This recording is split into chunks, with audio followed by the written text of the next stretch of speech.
Assalamualaikum warahmatullahi wabarakatuh.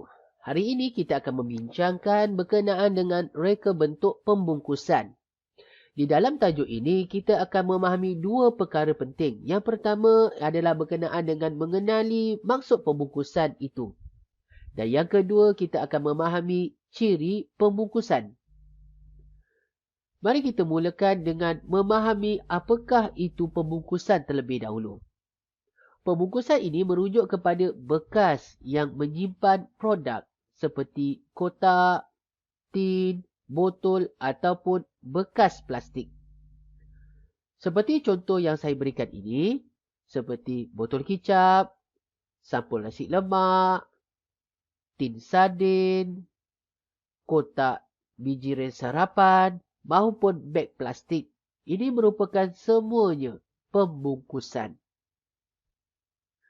Jadi apakah tujuan pembungkusan sampai kita nak bincangkan dalam pelajaran kita hari ini?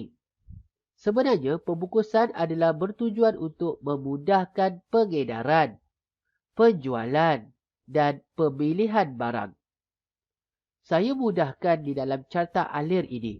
Daripada kilang, apabila satu kilang menyiapkan produknya, ia akan disimpan dan disusun untuk digerakkan ke kedai.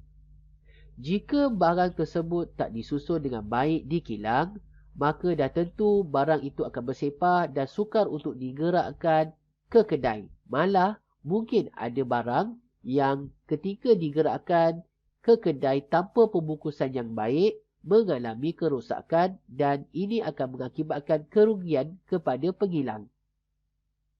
Apabila sampai di kedai, pengendai akan menyusun di rak pameran untuk memudahkan pengguna memilih barang-barang yang diperlukan dan hendak dibeli.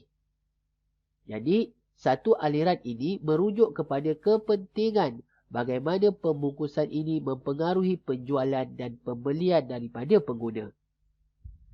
Jadi, apakah kepentingan pembungkusan? Daripada perbincangan kita sebelum ini, kita nampak ia adalah untuk menarik perhatian pengguna supaya pengguna boleh tertarik dan terpengaruh untuk membeli satu-satu barang tersebut. Sebagai contoh, yang pertama ini adalah 3 perubahan yang dialami dalam pembungkusan ubat gigi. Ubat gigi produk ini, yang pertamanya menggunakan kotak berwarna kuning. Tujuannya untuk menyelahkan daripada mata pembeli dan diletakkan beberapa gambar dan maklumat pada pembungkusan. Namun, selepas beberapa tahun, ia mengalami perubahan untuk lebih baik pada mata pengguna. Dan akhir sekali pada keadaan terkini, kita lihat pembungkusan ubat gigi ini nampak lebih cantik, kemas dan menarik bertujuan untuk mempengaruhi pembeli. Pada situasi kedua pula ini, kita lihat pembungkusan dalam bentuk plastik, beg plastik dan dibandingkan dengan kotak plastik. Sudah tentu kotak plastik ini nampak lebih kemas, cantik dan menarik. Dalam perbincangan ini kita abaikan rasa sebab kita tidak memberceritakan rasa sesuatu makanan dalam bentuk pembungkusan. Tujuan pembungkusan yang kita nak bincangkan ini adalah untuk mempengaruhi pembeli. Jadi pembeli akan biasanya terpengaruh apabila pembungkusan ini nampak cantik, kemas dan menarik. Jadi, apakah ciri pembungkusan produk yang bagus yang boleh digunakan dalam pasaran? Saya senaraikan 5 perkara yang penting yang perlu kita ambil peduli dalam ciri pembungkusan satu-satu produk. Yang pertamanya, pembungkusan itu mesti mesra alam. Maksud mesra alam ini ialah sisa kotak tersebut atau plastik tersebut yang tidak mencemarkan alam sekitar apabila dilupuskan.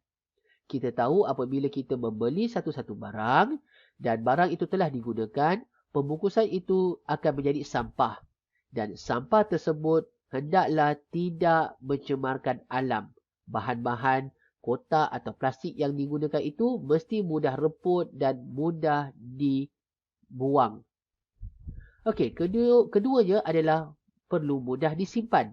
Jika kita perhatikan kebanyakan produk-produk yang disimpan di dalam pembungkusan, biasanya dalam bentuk segi empat ataupun mudah untuk ditindih. Ini bertujuan untuk mudahkan penyimpanan. Yang ketiganya, perlu ada maklumat pelabelan. Maklumat pelabelan boleh dilihat di dalam rajah ini di mana ia menunjukkan atau menyenaraikan zat-zat yang terdapat pada pembungkusan makanan tersebut. Malah paling penting mesti ada tarikh luput. Yang mana kita perlu tahu maklumat tersebut supaya kita boleh makan ataupun mengambil produk tersebut dengan selamat dan terhindar daripada keracunan makanan. Seterusnya, perlu mesra pengguna. Ini yang saya kaitkan kepada mudah disimpan ataupun mudah untuk digunakan. Seakhirnya adalah kekal kualiti. Satu-satu pembungkusan perlu mampu melindungi produknya apabila diguna. Maksud, seperti botol sos ataupun botol kicap, apabila kita buka, kita gunakan, ia perlu boleh ditutup supaya menghindarkan daripada kehadiran serangga, semut atau lipas yang akan mencemarkan makanan. Jadi, kualiti makanan itu akan kekal walaupun dalam bentuk penyimpanan pengguna. Jadi akhir sekali, apakah kesimpulan yang kita dapat daripada tajuk ini? Paling penting adalah pembungkusan ini memudahkan jual beli dan penyimpanan barang.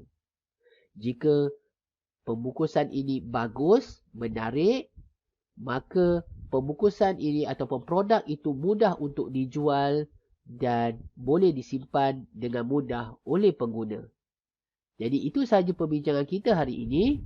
Sekian, terima kasih.